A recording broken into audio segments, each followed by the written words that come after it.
Nação, se eu falar para vocês que eu gostei da movimentação do Flamengo, e se eu falar para vocês que eu gostei do jogo que o Flamengo apresentou contra o Grêmio, perdemos por 3-2, mas pela primeira vez em muito tempo eu concordo com o técnico Tite.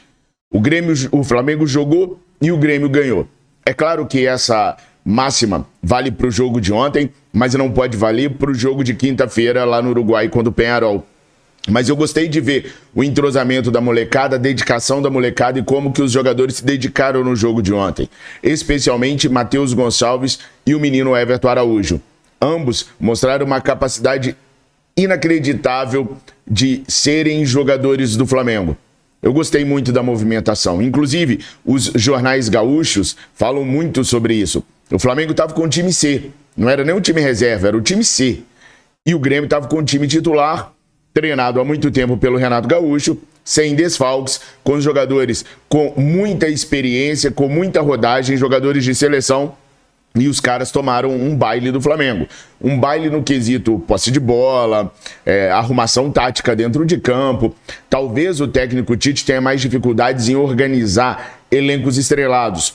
Ou então o técnico Tite verdadeiramente tenha mostrado a face dele como treinador. Eu venho falando muito para vocês que quem treina o time do Flamengo é o Matheus Batti. Prova disso é ele ter deixado o Matheus Batti treinando a equipe principal que vai jogar contra o Peñarol lá no Ninho do Urubu. Geralmente, quando há esse tipo de situação, o treinador principal fica com a equipe treinando e manda o auxiliar junto com o time reserva. No nosso caso, o time C, reserva do reserva. Não, o Tite foi para Porto Alegre, montou a equipe muito bem, na base da conversa conseguiu colocar o time muito bem dentro de campo e deixou o Matheus Batti, esse sim fazendo as experiências e treinando a equipe principal. Eu vou até falar sobre algumas dessas experiências que o Matheus Batti fez nesses últimos dias de treino, como que o De La Cruz se comportou nos últimos dias. Internamente há uma preocupação muito grande com o Nicolás De La Cruz a respeito daquilo que ele pode fazer, o tempo que ele pode fazer contra o Peñarol. Quero falar com vocês também a respeito do Gabigol. O que está acontecendo com o Gabriel? O que pode vir a acontecer com o Gabriel? Aliás, o Tite disse ontem na coletiva uma coisa que eu venho falando há muito tempo com vocês aqui no canal e agora finalmente alguém teve coragem de botar a boca no trombone e falar o que está acontecendo internamente no Flamengo. Ou seja, a gente tem muita coisa para poder conversar. Tem protesto do torcedor lá na Gávea. Mais uma vez, o muro foi pichado, com alguns dizeres lá, fora Tite, salário em dia, porrada em falta, enfim, aquelas coisas de torcedor mesmo, né? Que primeiro foi no Ninho do Urubu para poder apoiar e depois do resultado de ontem, que praticamente sacramentou a nossa não disputa de título brasileiro, foi lá e protestou da maneira que achava que deveria protestar. Eu sou Fabrício Lopes, você está no canal Resenha Rubro-Negra, curta, comenta, compartilha, clique aí no botãozinho Seja Membro para se tornar membro VVP. Ontem a gente fez o nosso primeiro sorteio de brindes e prêmios aqui do nosso canal, já postamos lá no Threads e postamos também no grupo de membros VVP no WhatsApp, o ganhador e o sorteio. Então, se você quer ver o sorteio e quem ganhou, segue o resenha.rubro.negra no Threads, que é um Twitter do Instagram, onde a gente está publicando matérias e notícias agora, que o X acabou, pelo menos aqui para o Brasil. Ou então clica no link que está na comunidade aqui para membros e entre no clube de membros do WhatsApp para você poder ver a realização do sorteio, o que foi sorteado e quem ganhou, beleza? Então continuem virando membro para que vocês possam concorrer a prêmios. Daqui a alguns dias vai chegar para mim a camisa autografada desse time do Flamengo e nós vamos sorteá-las para vocês. Fechou? Boa, nação. Vamos continuar falando então sobre o jogo de ontem, que eu tenho alguns pontos que eu gostaria de destacar com vocês. Como eu disse, Matheus Gonçalves e o Everton Araújo foram os grandes destaques positivos para mim. Já o Carlinhos foi mais uma vez o destaque negativo. Não vou entrar no mérito dessa situação de que ele não fez nada com o Kahneman, o juiz expulsou ele de forma errônea. Isso é do jogo, vai acontecer, às vezes certo, às vezes errado. O próprio Gabriel Barbosa já foi expulso de campo sentado porque um árbitro deduziu que ele falou palavrão e ele jura até hoje que não falou.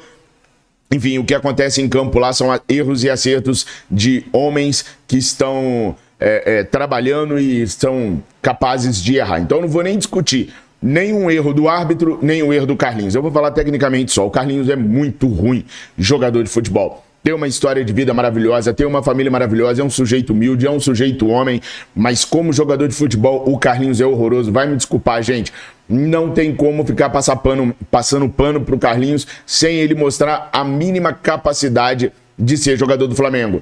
Houve um erro na contratação do Carlinhos? Houve. E eu fico muito à vontade de falar, porque à época o Flamengo contratou o Carlinhos na pressa, porque o Gabriel poderia ser julgado e suspenso a qualquer momento. Então o Flamengo precisava ali de um centroavante para poder ficar no banco do Pedro. E o Flamengo foi lá e escolheu o centroavante do Nova Iguaçu.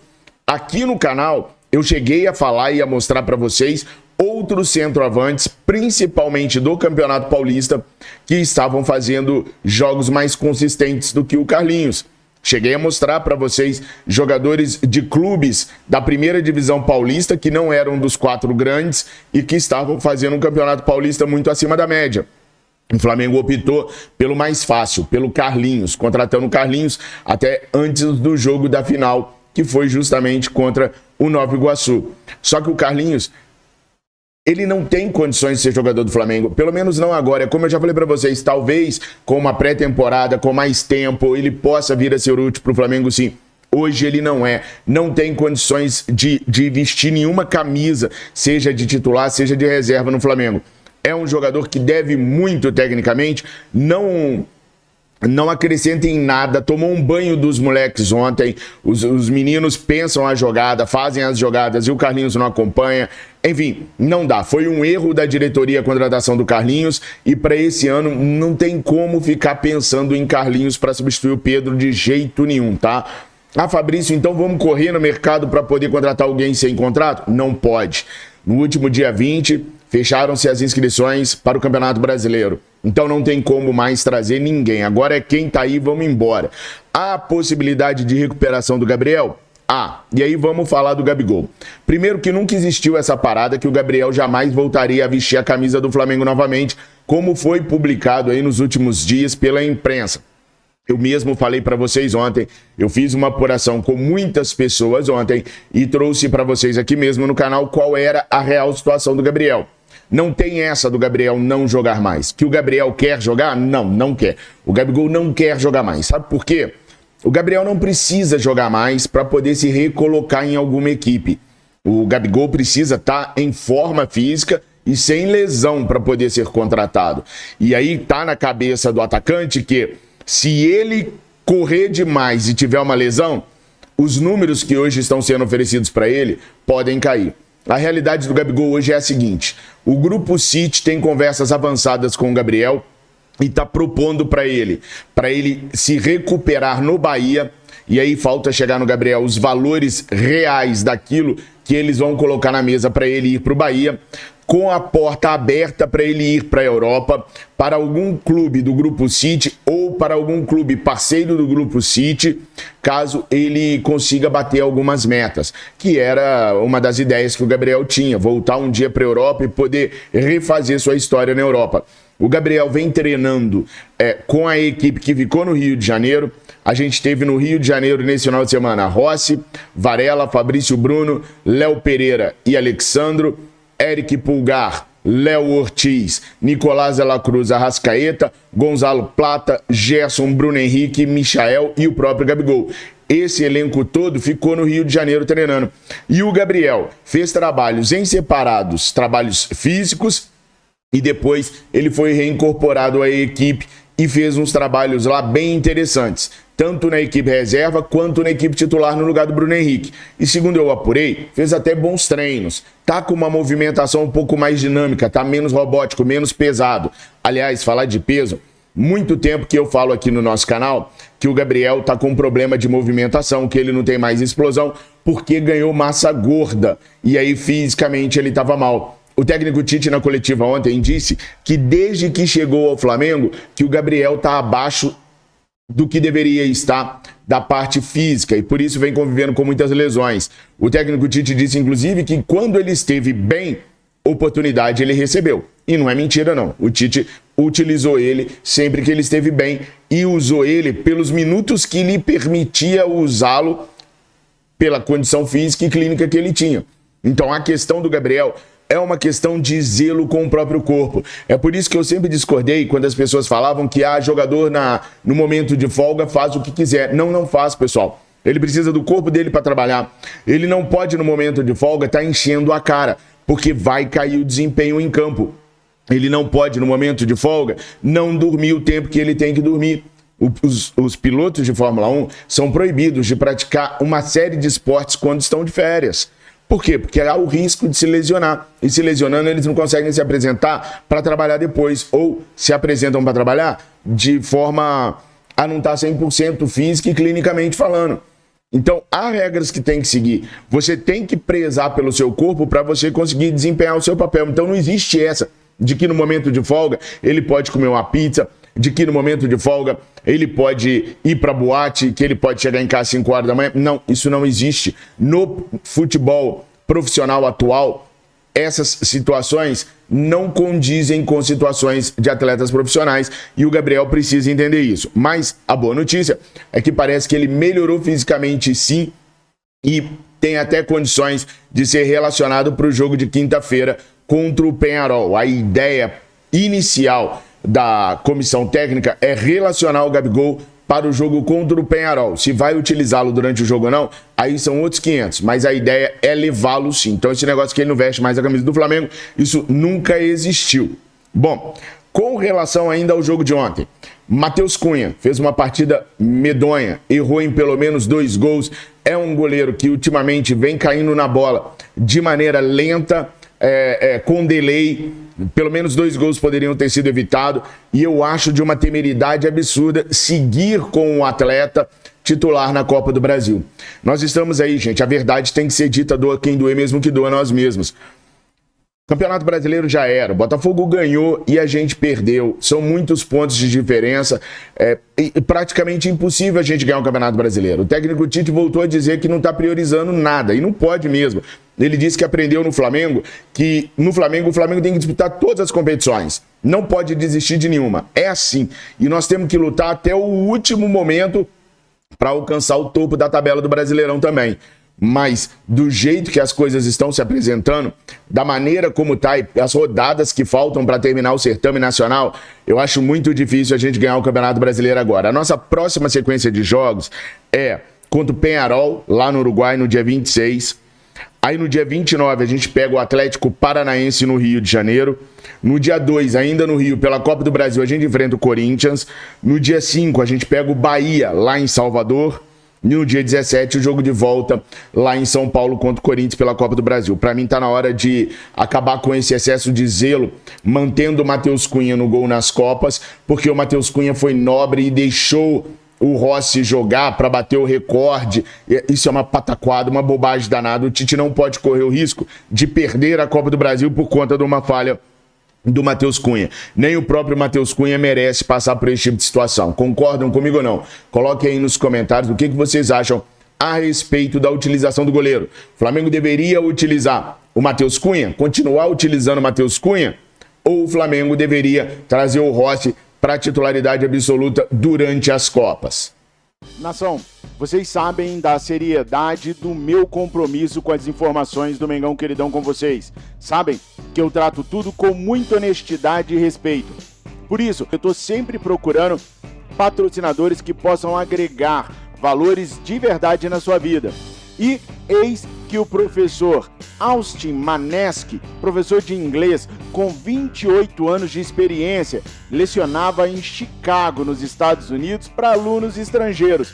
Bolou uma forma de melhorar, de destravar, de te dar fluência no seu inglês. Vocês estão vendo aqui atrás países que falam o idioma inglês, que dominam o mundo todo. E por isso é importantíssimo você ter fluência no seu inglês para que você consiga trabalhos melhores, viajar para lugares melhores, enfim, é preciso destravar sua vida falando inglês fluente e sem enrolação. E ao longo desses 28 anos lecionando em Chicago, nos Estados Unidos, o professor Austin bolou 5 hacks que vão te ajudar a destravar o seu inglês. Presta atenção, não estou propondo um curso de inglês para vocês não. São 5 hacks bolados pelo professor com práticas e estratégias que vão fazer vocês falar o melhor inglês de todos. Eu já estou usando esses hacks, o Matheus Henrique também, e a gente achou sensacional. Por isso, eu recomendo que você clique no link que está aqui na descrição desse vídeo para poder destravar o seu inglês e abrir um mundo de oportunidades para vocês. O inglês é fundamental e quanto melhor for o seu inglês, mais oportunidades você terá. Por isso, eu recomendo esses 5 hacks que o professor Austin Manesky desenvolveu. Depois você me conta se realmente o seu inglês não destravou e se você não está falando tão fluente que parece até um americano. Tô falando. Clica no link e faça hoje mesmo a sua aquisição desses 5 e-books, que é para facilitar a sua vida mesmo, para destravar o seu inglês. Aqui vocês sabem, se a gente confia, a gente recomenda. Vocês já viram que aqui a gente só dá dica filé, né? Então não dá mole não. Clica no link aí e acabe com todos os problemas de inglês que você tinha, valeu? Nação, é o seguinte, o Diego Aguirre escalou ontem uma equipe toda reserva para jogar contra o time do Colina, lá pelo Campeonato Uruguaio. E a equipe reserva dos caras venceu por 5-0. O que está deixando bem claro na equipe do Peñarol é a alegria que os caras estão. E não adianta falar que os caras estão com oba-oba, com situação de já ganhou agora, não. Porque eles já chegaram no Rio de Janeiro assim. Eu mostrei para vocês, o embarque deles foi extremamente tranquilo, feliz, cantando que seriam campeões da Libertadores. É uma música antiga que eles têm lá, falando de serem campeões da Libertadores. Tem muito mais cheiro de Libertadores que a gente, inclusive. E essa equipe reserva que ganhou de 5-0 do Colina ontem, também festejou muito, também cantou muito. Esse clima de oba-oba, ele existe desde quando os caras viajaram para o Brasil. E eles estão, assim, super alto astral, estão super sabedores do que tem que ser feito. Vieram aqui, fizeram o que tinham que fazer, ganharam do Flamengo, só que é um golzinho só. O Flamengo pode reverter essa situação lá. E a gente tem boas expectativas para que isso aconteça. O Wesley ontem saiu com dores na coxa devido a uma pancada e virou dúvida para o jogo de quinta-feira.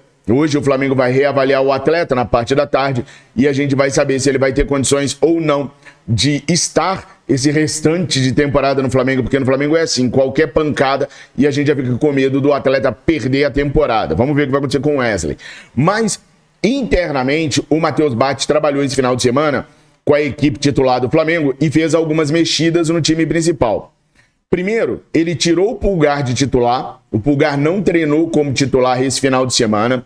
Quem treinou como titular é o Léo Ortiz, que é um jogador que está recém-relacionado para uma convocação da seleção brasileira. Aliás, eu tive o privilégio de conversar com o Dorival Júnior esse final de semana e eu perguntei para ele quem ele convocou. Se ele colocou na pré-lista de convocados o zagueiro Léo Ortiz ou se ele colocou na lista de pré-convocados o volante Léo Ortiz. E o Dorival Júnior, muito gentilmente, me respondeu que ele convocou esse atleta que é capaz de jogar na zaga e que é capaz de jogar de volante. Ou seja, o fato do Léo Ortiz estar jogando como volante no Flamengo abriu para ele a possibilidade de ser convocado para a seleção brasileira por fazer duas funções, ser aquele jogador meio coringão, como era o caso do Gerson, como é o caso do Gerson, né? Então ele tá na lista, na pré-lista de convocados para a seleção brasileira, justamente por ter esse dinamismo de atuar em duas posições diferentes. E o Matheus Bach treinou com ele no lugar do Eric Pulgar. Então, o time em determinado momento tinha até o seu meio de campo Rossi, Varela, Fabrício Bruno, Léo Pereira e Alexandro, Léo Ortiz, Nicolás de la Cruz e Arrascaeta, Gonzalo Plata, Gerson, ora Bruno Henrique, ora Gabigol. Os dois foram testados ali e, pelo que eu apurei, os dois foram bem no desempenho deles ali, com uma leve vantagem para o Gabriel, que jogou mais enfiado como centroavante, sem sair tanto da área. É aí que o Gabriel pode dar a volta por cima se ele quisesse. O problema é que hoje ele não tá querendo dar mais a volta por cima, o próprio atleta não vem querendo jogar pelo Flamengo. Se ele mostrar um pingo de empenho como centroavante, gente, eu não duvidaria nem que os caras renovariam um contrato com ele, porque o Carlinhos é um absurdo de incompetência dentro de campo, tá? Então nós tivemos essas duas mexidas aí ao longo desse final de semana com o Matheus Bach, a entrada do Gabriel e também a entrada do Léo Ortiz. A do Léo Ortiz me parece definitiva e a do Gabigol não. Parece que o Bruno Henrique vem pro começo do jogo e o Gabriel pode ser utilizado como centroavante, enfiado lá na frente no transcorrer da partida, tá? E o De La Cruz, ele teve um tratamento todo especial para ele durante todo o final de semana. Ele fez muito regenerativo, fez muito trabalho de fortalecimento muscular para que ele possa estar inteiro para esse jogo de quinta-feira, porque no jogo da quinta da semana passada ficou claro que ele não estava pronto para poder atuar os 90 minutos ou 80 minutos. Ele não estava bem, não esteve bem durante todo o jogo. O Carlos Alcaraz ter jogado ontem, 86 minutos, também deu condições do Tite observá-lo para poder utilizá-lo durante o jogo, se necessário for, numa eventual saída do Nicolás de la Cruz. Nação, essas eram as primeiras notícias do dia que eu tinha para trazer para vocês. Curta, comentem, compartilhem. Não se esqueçam de se tornarem membros VVP. O primeiro sorteio já saiu. Vamos ter muitos outros sorteios aqui. Se inscrevam se ainda não for inscrito e chama geral para se inscrever. Uma excelente semana para todos vocês. Fiquem com Deus. Saudações rubro-negras.